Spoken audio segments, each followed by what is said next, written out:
Beteta, jefa del fondo editorial del Congreso del Perú, doctora Cecilia Bácula, general José Williams, congresista Eduardo Pardo, señor Nemesio Antonio Aliaga, los que nos acompañan.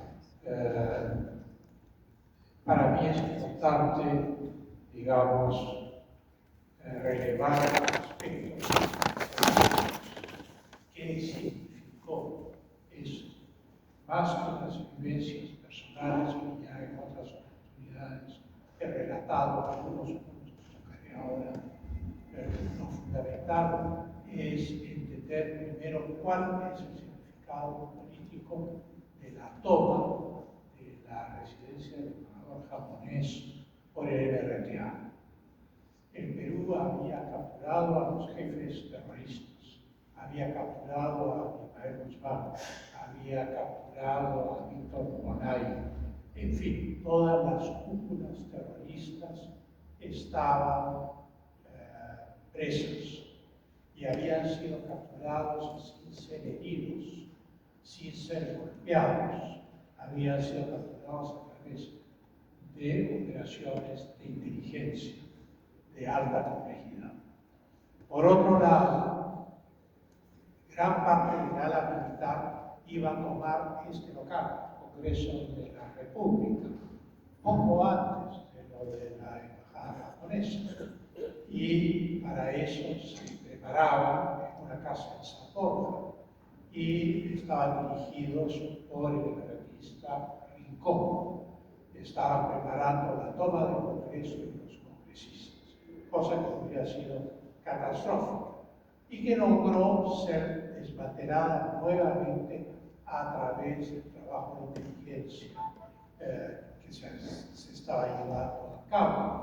El general Domínguez, después sería rey, estuvo en la dirección de esa operación y de la captura de todos estos terroristas, entre los cuales se encontraba Lori Berenson, que había venido acá con una identificación de periodista, conseguido tal vez a través de algún amigo, a fotografiar los ambientes del Congreso para hacer el plan sobre el cual el MRTA iba a capturar el Congreso de la República. Fracasada esa operación, se dispersan los terroristas del MRTA y Néstor Serpa Capolini va a Bolivia, donde secuestra a un millonario boliviano. Parte del rescate es entregado a la Confederación Obrera Boliviana y la otra parte del rescate, según me contó Serpa Capolini, es utilizada para la operación contra la embajada japonesa. No solamente eso, sino que antes habían pensado hacerlo contra la embajada española en octubre y estuvieron listos vigilando la entrada de la embajada española en octubre, pero por esas cosas del azar no fueron los ministros ni el presidente a esa recepción de la embajada española. No recuerdo cuál sería la razón, probablemente la ronda de negociaciones con el Ecuador, pero yo no pude ir. Y entonces, este golpe, con ese remanente del elemento militar del MRTA, significó un impacto tremendo en la población del Perú. Esto es, el Perú sentía que se había superado la peor parte del terrorismo, que efectivamente estaba Sendero en zonas, digamos, marginales, había perdido la guerra en el campo, la tesis de la lucha armada del campo a la ciudad había fracasado, Sendero y sus jefes se habían replegado a Lima principalmente, ahí es el atentado de Tarata, etcétera, de tal manera que el aspecto conceptual ideológico de la lucha armada del Sendero Luminoso ha fracasado. Y con la captura de Polay y de Rincón, pues se pensaba que el MRTA también estaba literalmente extinguido, que existía, inteligencia seguía estas organizaciones terroristas, pero el país respiraba, digamos, aliviado el cese de la colocación de las bombas, el cese de los asesinatos, la libertad de tránsito. Habíamos pasado a otra etapa. Todo eso es brutalmente interrumpido por la toma de la residencia del embajador japonés con 600 personas adentro. Eso causa un enorme impacto. El Perú sentía que era un país que había vencido a la adversidad, en el plano económico, en el plano terrorista, en fin, en diversos, en el plano del trabajo, en el plano de la producción, y súbitamente viene esta crisis gigantesca que representa la toma de la embajada, de la residencia del embajador japonés. Y este país que había vencido a la adversidad en Perú es sitiado nuevamente por el terror. Eso es los rehenes. Claro, los rehenes primarios éramos nosotros. Los rehenes reales eran todos ustedes. O sea, a partir de ese momento ingresa un elemento de incertidumbre mayúscula al Perú. Todo se detiene. Se detiene la conversación con Ecuador, se detiene la inversión extranjera, se detiene todo. El país es literalmente frenado, como se dice, en seco. Y entonces este hecho trae consecuencias de mucha gravedad para toda la nación. Y es la nación peruana la que está sitiada por los terroristas. Esto dura del 17 de diciembre de 1996 al 22 de abril de 1997. Parece poco dicho así en números, 126 días interminables. Quienes conversábamos sabíamos perfectamente que las exigencias del MRTA no eran reales, cosa que voy a explicar más adelante. O sea, que era obvio que el Estado no iba a cambiar el modelo económico. Era obvio que se había dado una nueva constitución que consagraba ese modelo económico. Era evidente que todas estas exigencias que ellos planteaban, el rescate, el irse con 450 presos, con todo el movimiento entero, a la selva, con 6 millones de dólares, ellos compraban armas en Panamá, según me contó Néstor Serra Catonini. Después el secuestro de Arce en Bolivia. Néstor Serra viene al Perú y me cuenta riéndose cómo se afeita, se compra un buen terno, se compra un pasaje, un pasaporte falso, y sale por el aeropuerto Jorge Chávez a Panamá para entrar en contacto con ex miembros del Frente Farabundo García a comprar armamento que les entregado de la frontera. Me cuenta como parte de ese entrenamiento colombiano no es con las FARC, sino con el Ejército de Liberación Nacional de Colombia, que no se ha acogido a la paz y que sigue en la guerrilla hoy. De tal manera que estamos frente a gente muy audaz que está pidiendo algo que ningún gobierno del mundo puede dar y que no puede no saber qué iba a hacer el gobierno del presidente Fujimori, derogar la Constitución. Iba a haber un referéndum para derogar la Constitución y cambiar el modelo económico. Se iba a liberar a toda la organización terrorista de la RT, se le iba a dar dinero para que se haga. Además, nos iban a ejecutar a los rehenes que los acompañaríamos a donde fuésemos. en la selva. O sea, era evidente para algunos de nosotros y para el gobierno que no es que no se pudiera ceder o que sería inconveniente ceder, era imposible ceder. Digamos que el Perú era un tren enorme y la locomotora era la Constitución del 93 y en los vagones estaban las victorias económicas, políticas, la derrota del terrorismo. Así se apagase el fogón de la locomotora, la inercia de la velocidad de ese tren iba a seguir hacia adelante. Era imposible lo que pedía. En una parte, el árabe le dijo un día, si ustedes liberan a Víctor Polanco, nosotros dejamos todo y nos vamos. Y entonces yo le pregunté, porque Polanco era dicho que era un psicópata, todos eran gente muy particular psicológicamente, pero Tito y Salvador eran psicópatas de manual, el diccionario psiquiátrico. Y Tito me dijo, porque es el que tiene el poder económico. Y claro, yo comprendí que todos los secuestros que se habían realizado en el pasado, el dinero de esos secuestros, el Amparo, Ferreiros, etc., estaba en otra parte. Y el que sabe dónde está es Víctor Fray Campos.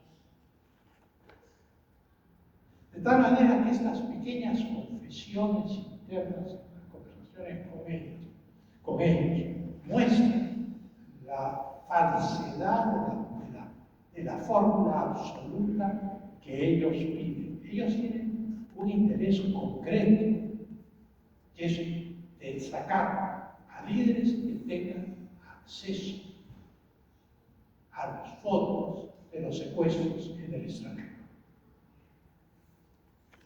El hecho es que parte del dinero del rescate de Arce en Bolivia también va a Francia. Parte se queda con la COP, parte va a Francia, parte se usa para la operación de la embajada japonesa.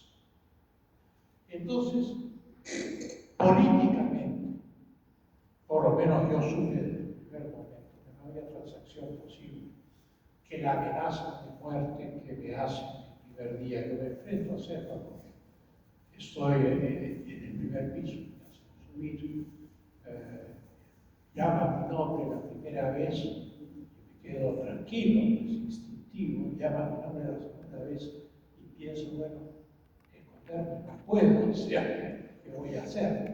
Me puse de pie, caminé con una gran sonrisa y le di la mano, sonrisa no me llamaba, y le dije, gracias, le da mucho gusto, grande concierto. No pensaba encontrar esa actitud. Incluso la terrorista apodada La Gringa, que estaba con ese terrorista, se rió. Entonces me escoltaron al segundo piso, Selma Cartolini. Selma Cartolini, en cuanto me vio, me increpó, de la misma manera como ha relatado el general Williams, que increpó a Oki. Y me dijo, usted sirve a la dictadura de Fujimori, bla, bla, bla.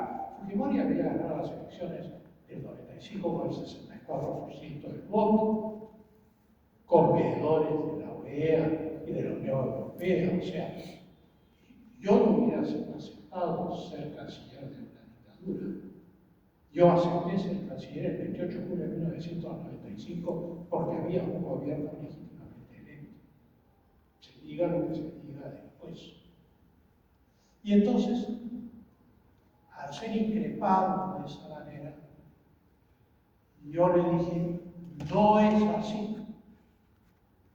Yo soy el ministro de Relaciones Exteriores y sirvo al Perú.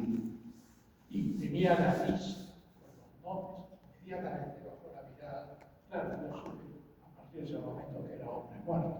Y efectivamente anunciaron al gobierno mi ejecución para el día siguiente.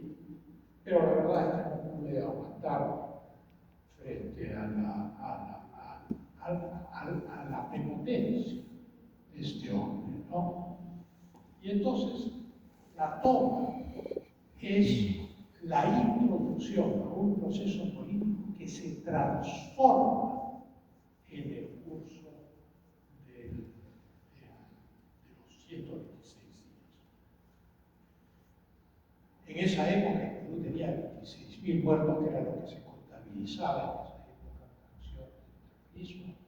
Tenía pérdidas de destrucción que el terrorismo había causado en Perú por 24.000 millones de dólares, que era el total de nuestra deuda externa de entonces.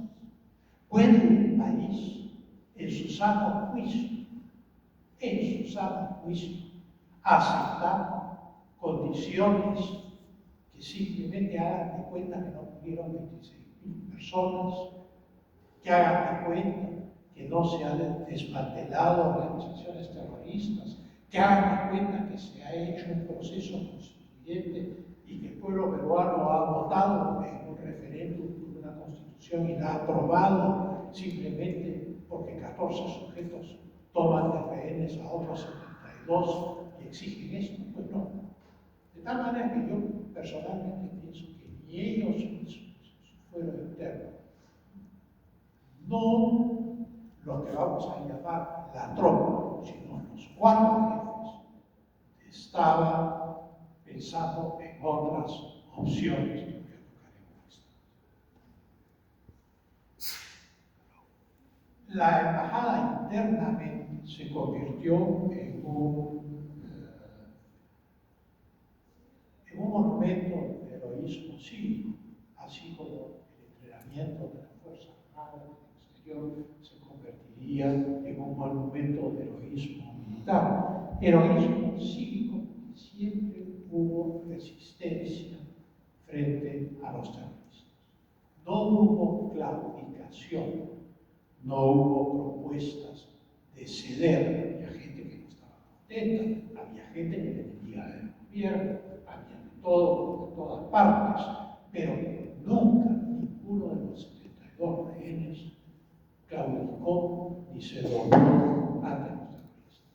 La responsabilidad de los 72 rehenes en su vida diaria dentro de la embajada, amenazados, golpeados por la punta de los fusiles, en el caso de muchos objetos de una ejecución ficticia, en el cual las 2 chicas entraron, creo que con unas UCIs, una de ellas tenía UCI por lo menos, con el árabe del set atrás, estábamos los 2 juntos, y entonces ordenaron que apunten, que vacíen el arma, y luego fuego, pero no había bala en las armas. Entonces, claro, eso no lo podíamos saber nosotros, eso solo lo sabían. Eso solo lo sabían ellos. Luego, cuando Salvador me hizo una segunda ejecución ficticia, yo ya me reí, porque sabía que iba a ser exactamente lo mismo. Esta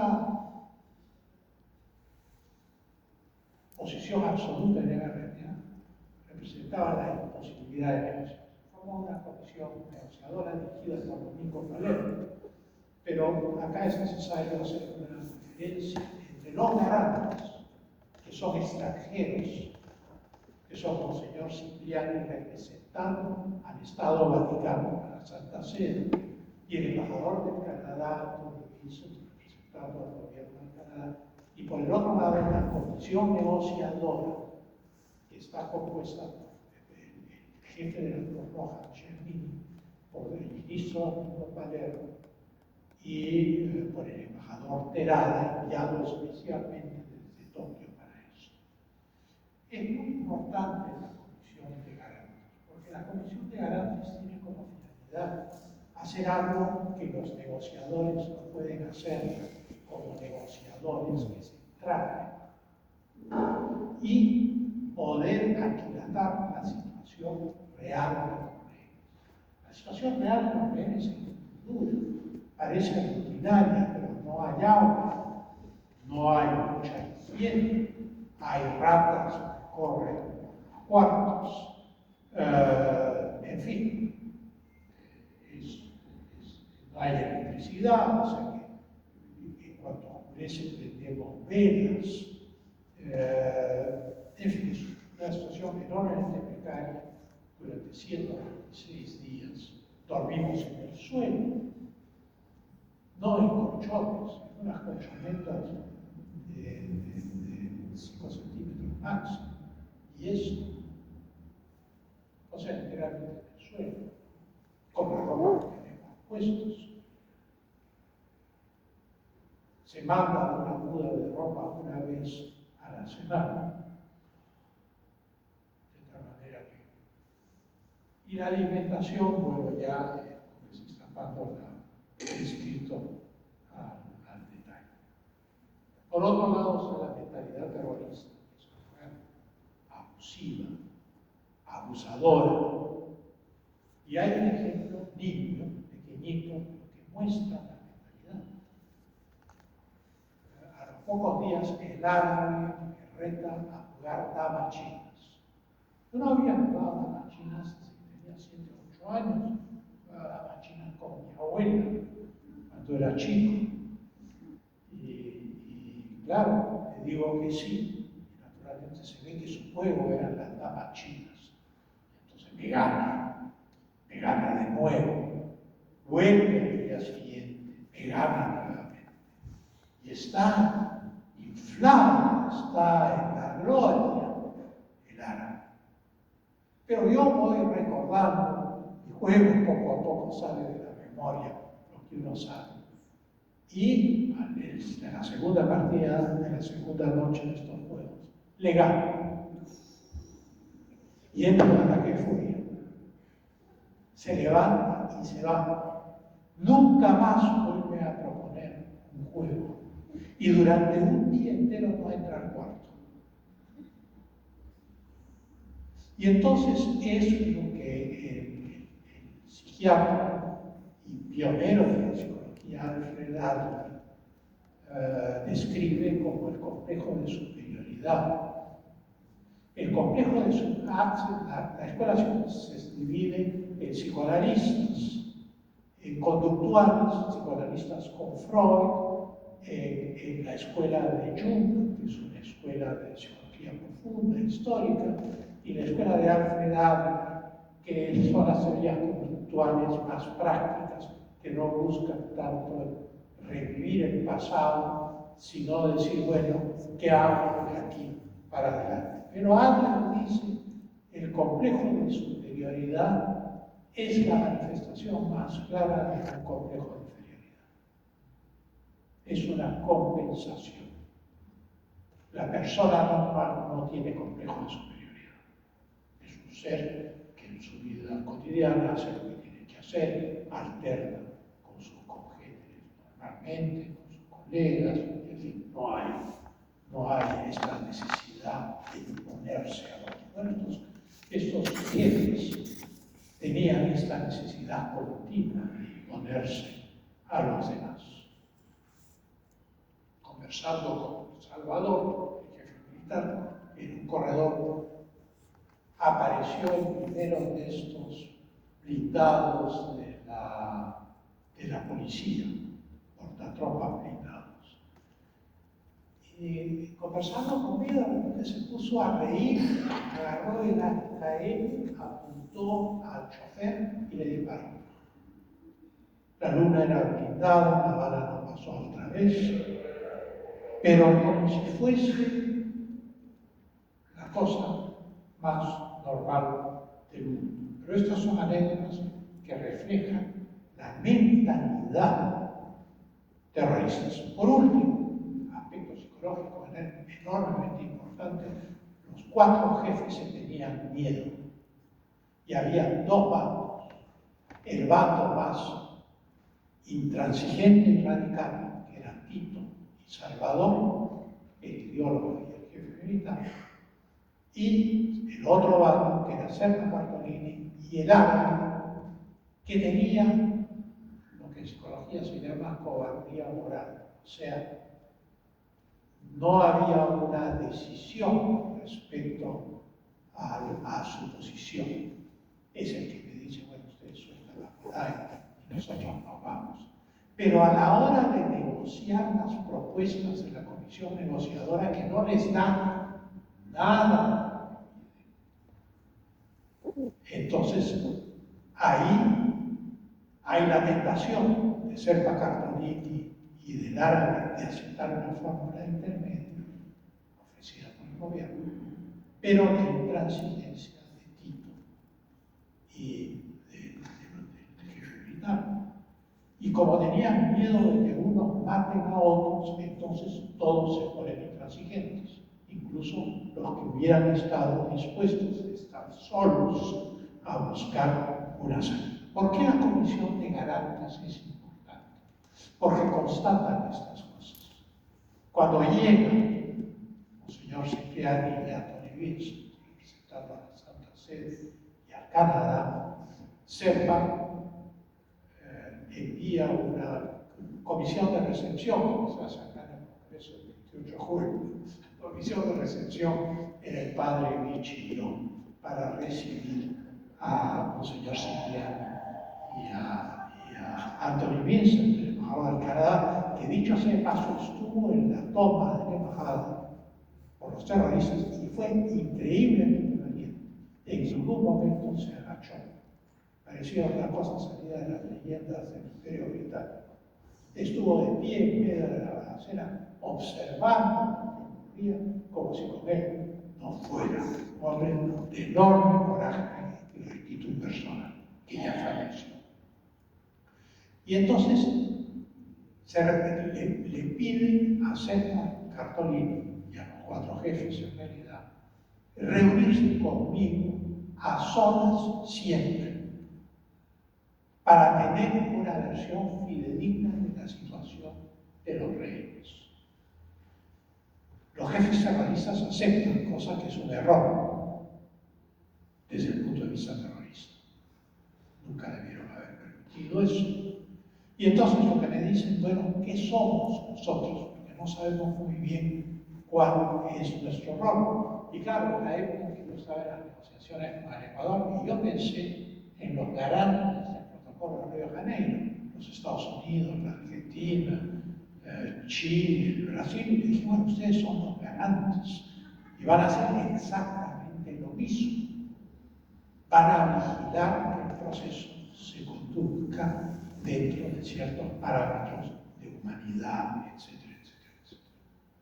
Y entonces, lo que yo no sabía en ese momento, pero lo supe en la segunda reunión, fue que no solo hablaban con la comisión negociadora, sino que después iban a Palacio.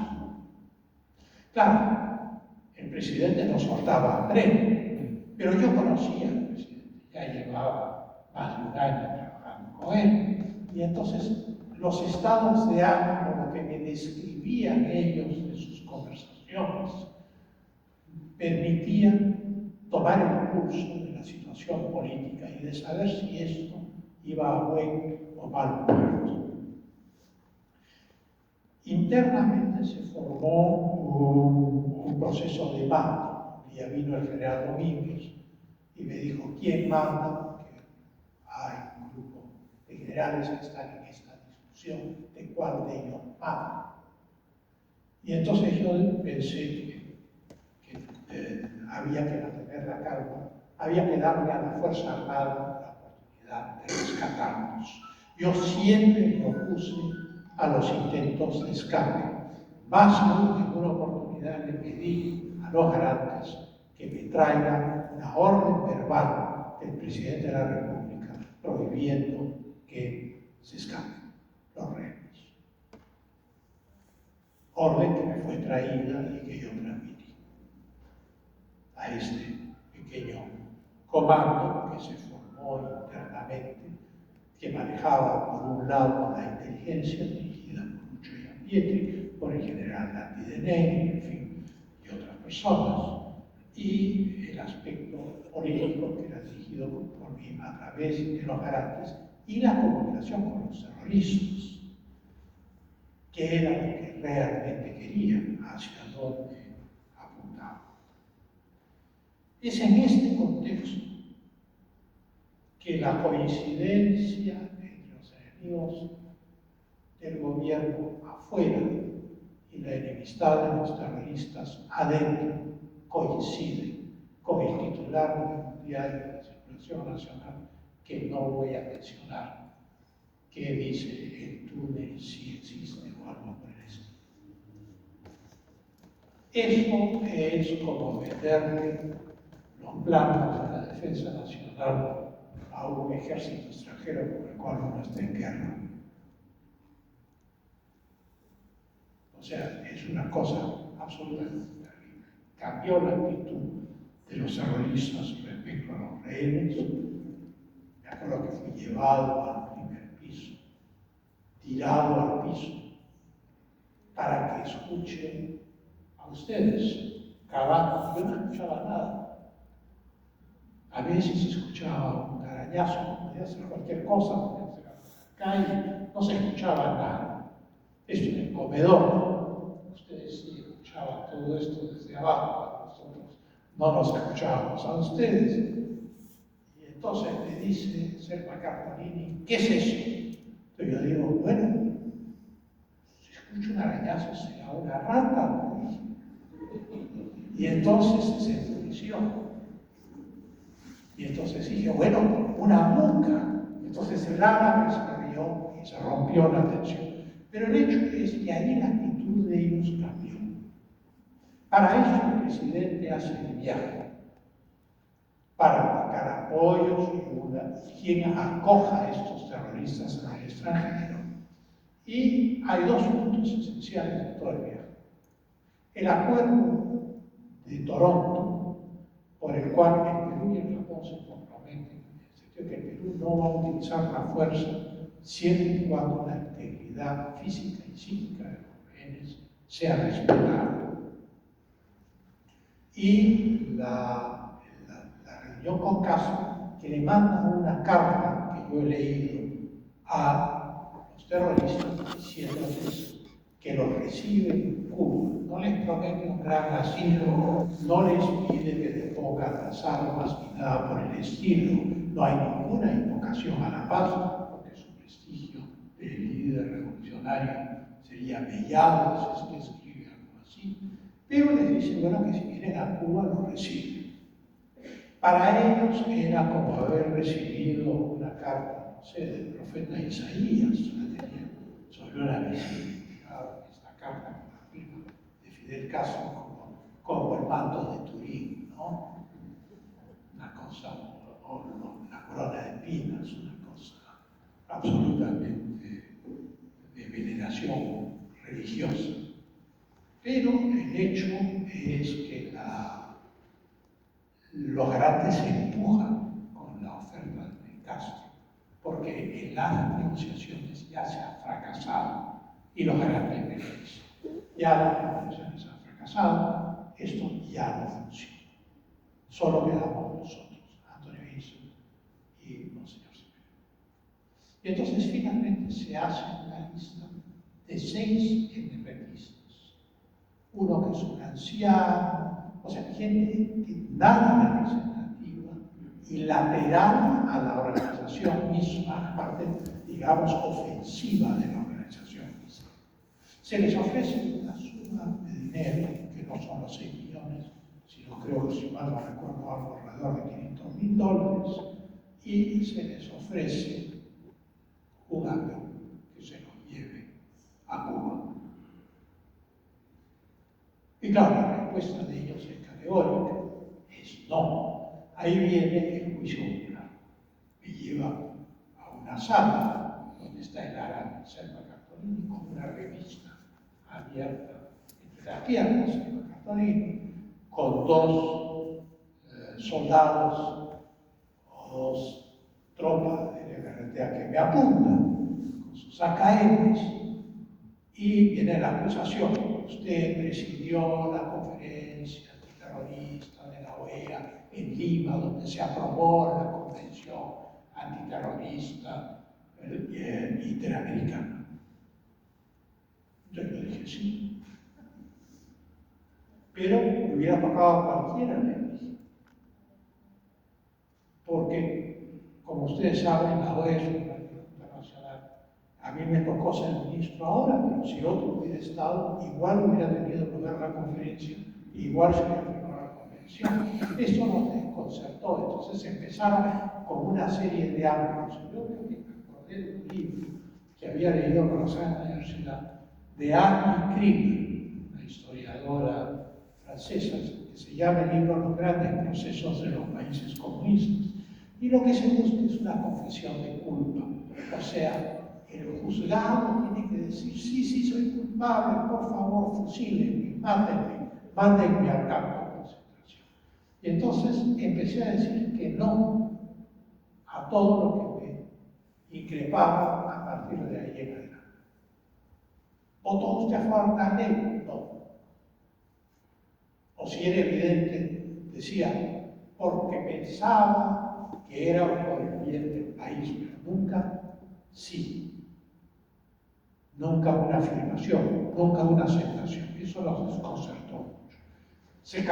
Ellos se cansaron menos que yo, porque esto duró desde las 8 de la mañana como hasta las 12. Y yo sentía unas sensaciones físicas que no he sentido nunca en mi vida. Sentía como si tuviese una vía de hielo que recorría mi columna vertebral desde el cerebelo hasta la base de la columna. Subía y bajaba durante todas esas horas, de 8 a 9, a 10, a 11, a 12. Y sentía que en el estómago tenía una piedra más o menos de este tamaño. Una sensación horrorosa, pero sentía por el otro lado que sí flaqueaba era hombre muerto. Finalmente se cansó. Serpa Cartolín cerró la revista, era la única prueba que había encontrado. Estaba la foto de la reunión de la OEA, esa diplomática que circula por ahí. Lo declaro inocente. Yo miré y le dije, bueno, me van a declarar inocente, pero ¿qué piensan hacer ahora? Para esto ya habían cortado la ayuda médica. Por lo tanto, habían violado el acuerdo de Toronto sin darse cuenta. Habían liberado al Perú del impedimento de utilizar la fuerza para resolver la crisis. Completamente liberado. Y entonces vino a la represión. Pensamos quedarnos hasta el 28 de julio. Ahí comprendí. O sea, lo que ellos pensaban es que podían mantener esta situación hasta que el presidente, el Congreso, el cuerpo diplomático, el Poder Judicial reunidos en este local, estuviesen reunidos y ahí hubieran ejecutado a 4 o 5 de nosotros y creado, ahí sí, otra crisis monumental e incalculable.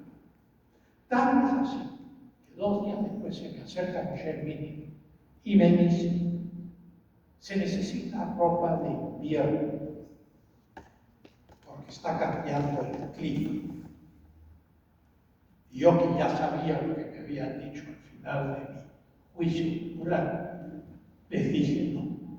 Les dije a mí no queremos ropa de invierno. Acá nadie quiere ropa de invierno. Estamos muy contentos con nuestras camisetas y nuestros shorts. Se enfureció conmigo y me confesó, pero es que el MRTA no puede tener ropa de invierno si ustedes no la tienen también. Había una cuestión de equivalencia obligatoria en los procedimientos de la Cruz Roja. Y los que habían pedido la ropa de invierno eran los separatistas, para quedarse hasta julio. Todo esto, naturalmente, es la imaginación de ellos. O sea, si el Estado peruano hubiera podido aguantar abril, mayo, junio, julio, yo lo dudo mucho. Pero eso es lo que estaba sucediendo y lo que transcurría en la mente de ellos. Y entonces la negativa de la ropa de invierno llevó ya al colapso, incluso de las conversaciones de los garantes sobre el avioncito, los 6 emergentistas, qué sé yo, el colapso final. Monseñor Cipriano, que se había enfermado mucho por el estrés, y me consta que hizo un esfuerzo sobrehumano por salvar a todos.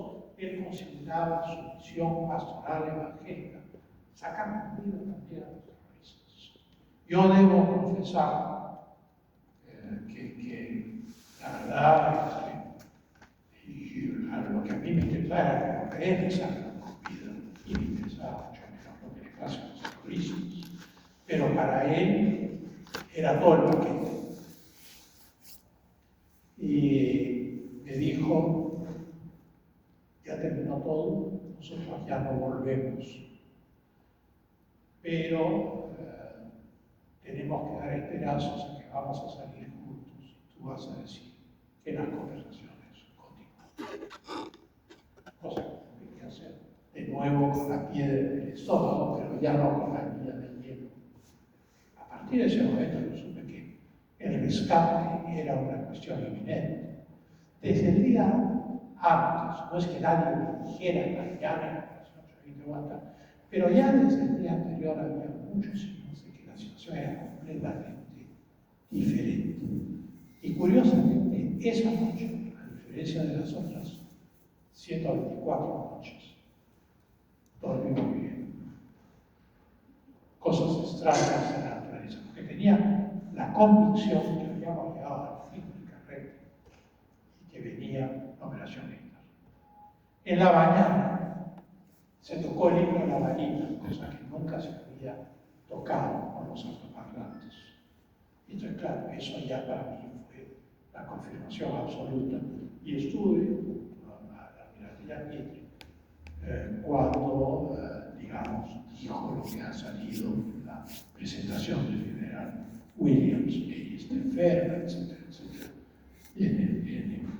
Digamos, en el código de la operación. ¿Qué significó el 22 de abril de 1997 para el Perú? Significó, a pesar de que quedaba severo en el BRAE, de que había algunos terroristas sueltos por ahí, representó en la mente nacional la victoria total contra el terrorismo. Tuvo un valor simbólico brutal. Fue literalmente una epifanía nacional. O sea, el país sintió que finalmente se había derrotado a esas monstruosas organizaciones criminales que habían matado tanta gente y destruido tanto en el país y habían hundido al país en la zozobra. Ahora yo me pregunto, pienso en los distintos presidentes que yo cumplo 70 años este año, pienso en los distintos presidentes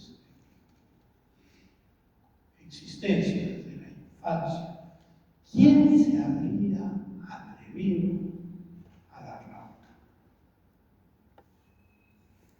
Bueno, analizando las personalidades. Y creo que todos tenemos virtudes y defectos, pero creo que una de las grandes virtudes del presidente Fujimori era su capacidad de tomar decisiones imposibles,